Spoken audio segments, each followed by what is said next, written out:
നമസ്കാരം. International crimes tribunal of Bangladesh വധശിക്ഷയ്ക്ക് വിധിച്ച ബംഗ്ലാദേശ് മുൻ പ്രധാനമന്ത്രി ഷെയ്ഖ് ഹസീനയെയും മുൻ ആഭ്യന്തരമന്ത്രി അസദുസ്സമാൻ ഖാൻ കമാലിനെയും ഇന്ത്യ ബംഗ്ലാദേശിന് കൈമാറുമോ?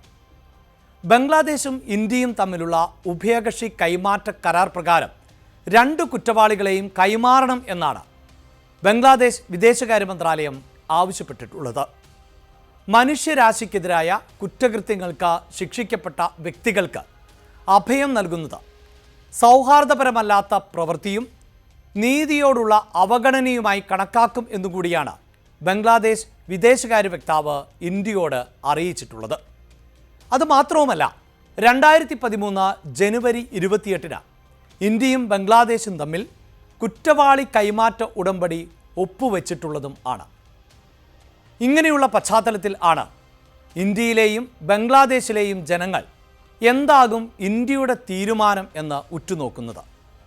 ഈ രണ്ട് രാജ്യങ്ങളിലെയും ജനങ്ങൾ മാത്രമല്ല, ലോകരാജ്യങ്ങളും ഇന്ത്യയുടെ നിലപാട് എന്താകും എന്ന് സസൂക്ഷ്മം നിരീക്ഷിക്കുന്നുണ്ട്. അതിന് മറ്റു ചില കാരണങ്ങൾ കൂടിയുണ്ട്.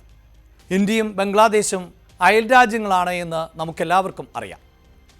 ബംഗ്ലാദേശാണ് ഇന്ത്യയുമായി അതിർത്തി പങ്കിടുന്ന രാജ്യങ്ങളുടെ പട്ടിക പരിശോധിച്ചാൽ ഏറ്റവും കൂടുതൽ അതിർത്തി പങ്കിടുന്ന രാജ്യം എന്നതും നമുക്കറിയാം. അയൽരാജ്യങ്ങൾ ആയതുകൊണ്ട് തന്നെ ഉഭയകക്ഷി ബന്ധം നല്ല നിലയിൽ മുന്നോട്ട് പോകുന്ന ഒരു സാഹചര്യം ആണ് ഉണ്ടായിരുന്നത്.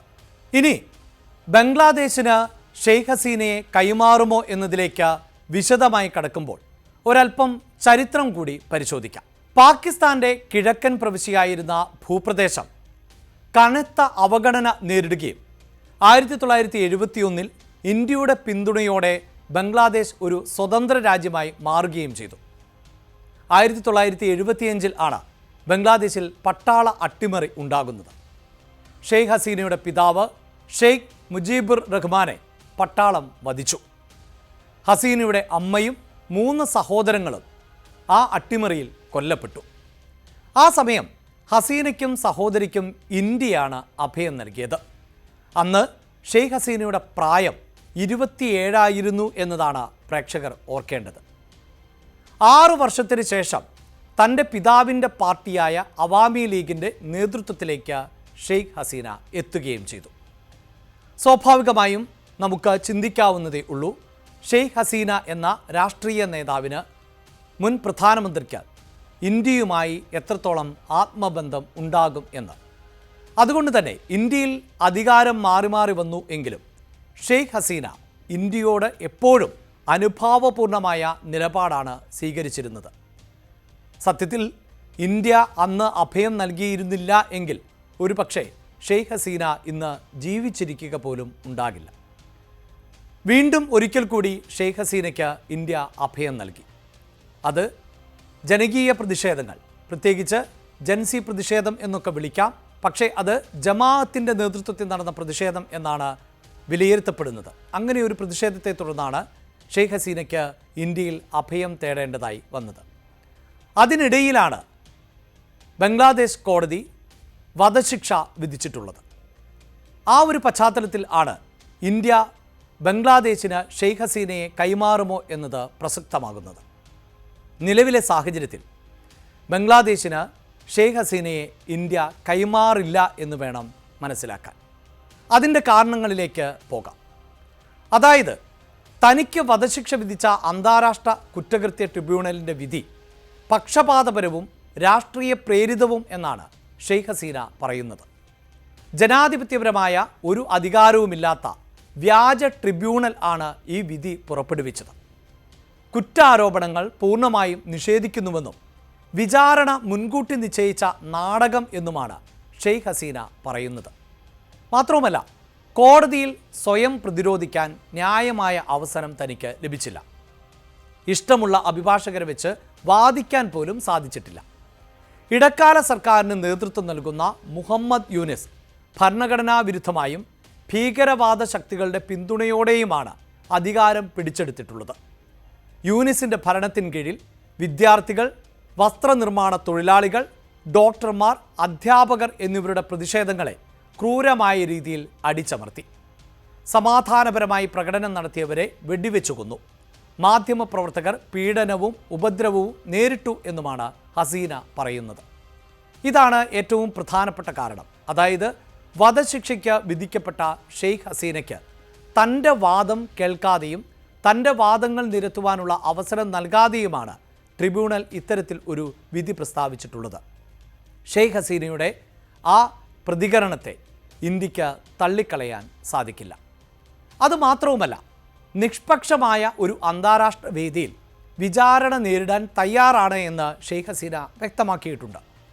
തെളിവുകൾ ന്യായമായി വിലയിരുത്തുന്നതിനും പരിശോധിക്കുന്നതിനും സാധിക്കുന്ന ഒരു ശരിയായ ട്രിബ്യൂണലിൽ ആരോപണങ്ങൾ നേരിടാനും അതിനെ മറികടക്കാനും തനിക്ക് ഒരു ഭയവും ഇല്ല എന്നുകൂടി ഷെയ്ഖ് ഹസീന കൂട്ടിച്ചേർക്കുന്നുണ്ട്. ഒരു പക്ഷേ അതിനൊരു അന്താരാഷ്ട്ര പ്ലാറ്റ്ഫോം ആണ് ഉണ്ടാകേണ്ടത്. അന്താരാഷ്ട്ര നീതിന്യായ സംവിധാനത്തിന് മുന്നിലേക്ക് ഈ വിഷയം വരുമ്പോൾ മാത്രമേ ആരാണ് ഇതിലെ യഥാർത്ഥ കുറ്റക്കാർ എന്നതിൽ വ്യക്തത കൈവരികയുള്ളൂ. ഇന്ത്യയെപ്പോലെ ഒരു ജനാധിപത്യ രാജ്യത്തിന് അങ്ങനെ ഒരു സമീപനം സ്വീകരിക്കേണ്ടതായി വരും. അതുമാത്രവുമല്ല, ഇപ്പോൾ ബംഗ്ലാദേശിൽ നടക്കുന്ന നീക്കങ്ങളെ ഇന്ത്യ സസൂക്ഷ്മമാണ് നിരീക്ഷിച്ചു വരുന്നത്.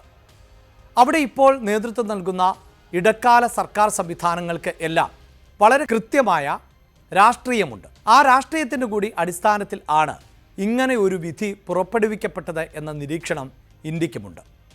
അതുകൊണ്ട് തന്നെയാണ് ഇന്ത്യ വളരെ ശ്രദ്ധയോടുകൂടി പ്രതികരിച്ചത്. അതായത് ബംഗ്ലാദേശിലെ ജനങ്ങളുടെ താൽപ്പര്യങ്ങൾ ഇന്ത്യ ബഹുമാനിക്കുന്നു എന്നാണ് വ്യക്തമാക്കിയിട്ടുള്ളത്. അവിടെ പ്രസക്തമാകുന്ന കാര്യം, ഇന്ത്യ പറഞ്ഞു വയ്ക്കുന്നത് ബംഗ്ലാദേശിലെ ജനങ്ങളുടെ വികാരങ്ങളെയും പ്രതികരണങ്ങളെയും ഇന്ത്യ ബഹുമാനിക്കുന്നു എന്നാണ്. അവിടെ ഒരു ജനകീയ സർക്കാർ അല്ല ഇപ്പോൾ നിലവിൽ ഉള്ളത്, ഒരിടക്കാല സർക്കാർ ആണ്.